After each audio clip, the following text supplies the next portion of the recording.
誰曾應許一生不撇下我？每段窄路，誰陪我去走過？誰還領我於青草恬靜處躺臥？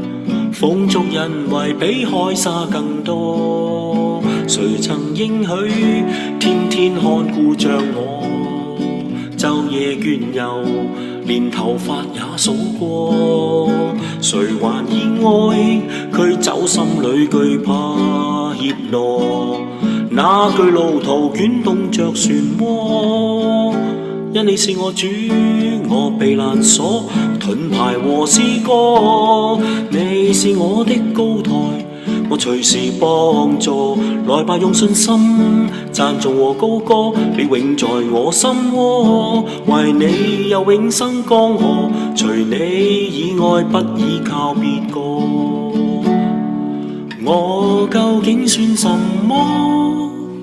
神你竟這般顧。